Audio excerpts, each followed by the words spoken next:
अभिज्ञान शाकुंतलम के प्रथम अंक के 18 पद्यों का हम अध्ययन कर चुके हैं।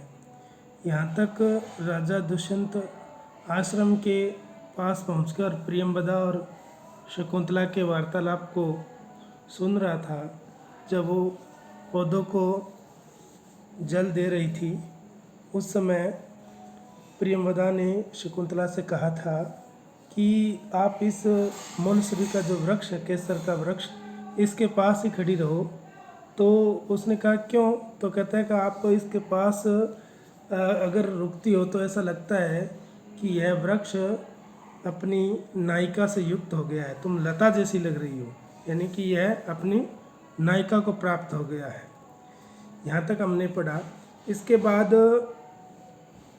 जब प्रियंवदा, अनसुईया, दो उसकी सखियाँ हैं और वो दोनों आपस में वार्तालाप कर रही होती है, तो अनसुईया कहते कि सखी शकुंतला, यह आम्र का जो वृक्ष है वो अपनी स्वयंवर वधू नवमालिका लता है, जिसका कि तुम्हारे द्वारा नाम वन ज्योत्सना रखा, तुमने इसे भुला दिया, यानी कि आपने इस वन ज्योत्सना में सिंचाई नहीं की जल से।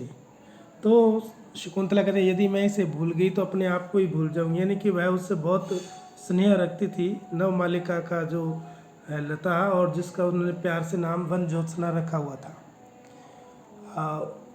इसके बाद में वन ज्योत्सना जो है, जिस प्रकार से प्रियंवदा कहते हैं कि जिस प्रकार वन ज्योत्सना अपने अनुकूल वृक्ष से लिपट गई है, यानी अपने अनुरूप वर को प्राप्त हो गई है, तो क्या तुम भी इसे इसी प्रकार अपने अनुरूप वर को प्राप्त करोगी, इसलिए शायद तुम इस वृक्ष को ज़्यादा ध्यान दे रही हो, ज़्यादा इसकी तरफ आकर्षित हो रही हो। तो राजा जो है वो छुप करके उनको ये सब बातें देख रहा होता है। तो शकुंतला कहते कि ये तुम्हारी कल्पित कल्पनाएं हैं, तुम्हारी इच्छाएं हैं, ऐसा कह करके वो अपना कार्य शुरू कर देती है उस पौधे में पानी डालने का। तो राजा जो है उस शकुंतला को देख करके और ये विचार करता है कि क्या यह संभव है कि शकुंतला कुलपति महर्षि कण्व की विजातीय पत्नी से उत्पन्न हो, अर्थात यह ब्राह्मण से भिन्न किसी जाति की हो। अर्थात वो चाहता है कि ये अगर ब्राह्मण से भिन्न है तो क्या मेरे साथ विवाह करने योग्य है। इस प्रकार की वो कल्पनाएं अपने मन में करता हुआ उस शकुंतला को देखता है और उसके मन में संदेह होता है कि क्या ये ब्राह्मण की पुत्री है या ब्राह्मण से भिन्न पत्नी से उत्पन्न पुत्री है। तो फिर वो विचार करके, कुछ देर विचार करके कहता है कि इसमें शंका नहीं करनी चाहिए। क्यों नहीं करनी चाहिए शंका? क्योंकि वो कहता है कि मेरा जो मन है वो ये बात कह रहा है, इसलिए शंका नहीं करनी चाहिए। अब राजा के मन में क्या विचार आता है शकुंतला को ब्राह्मण से भिन्न पत्नी की पुत्री होने के बारे में।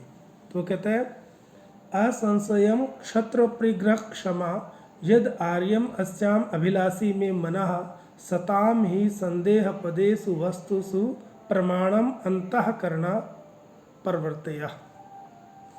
तो कहता है कि असंशयम अर्थात बिना किसी संशय के, निसंदेह क्षत्र परिग्रह क्षमा, क्षत्रिय क्षत्रिय द्वारा, परिग्रह क्षमा पत्नी के रूप में ग्रहण करने योग्य है, यानी कि यह शकुंतला क्षत्रिय, मेरे क्षत्रिय के द्वारा पत्नी के रूप में ग्रहण करने योग्य है। क्यों है?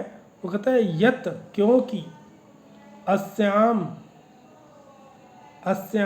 आर्य में मनाभिलाषी, क्योंकि अस्याम इस शकुंतला में आर्यम श्रेष्ठ में मना मेरा मन, क्योंकि मेरा श्रेष्ठ मन अस्याम इस शकुंतला में अभिलाषी है, इसकी अभिलाषा करता है, मेरा श्रेष्ठ मन इसके प्रति अभिलाषा करता है।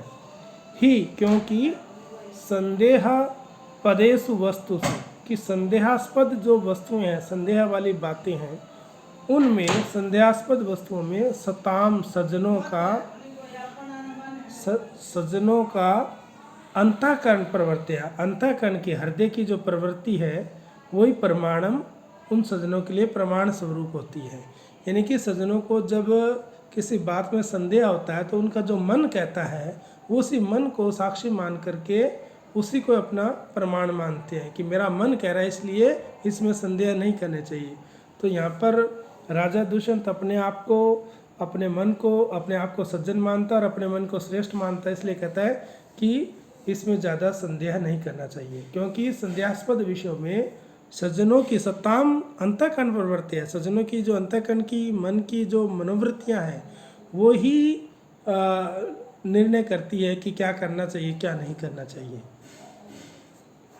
इसके बाद में जब वो शकुंतला और उनकी सखियां पौधों में पानी दे रही थी तो एक भ्रमर जो है वो शकुंतला के आसपास, वो जो उस पौधों पर था, जैसे वो पानी देने लगी तो एक भ्रमर जो है वो उस शकुंतला की ओर देखने लग जाता है और उसके पीछे पीछे जहाँ जहाँ वो जाती है वहाँ वहाँ उसके पीछे वो घूमता है और इससे वो घबरा जाती है और घबरा करके वो कहती है कि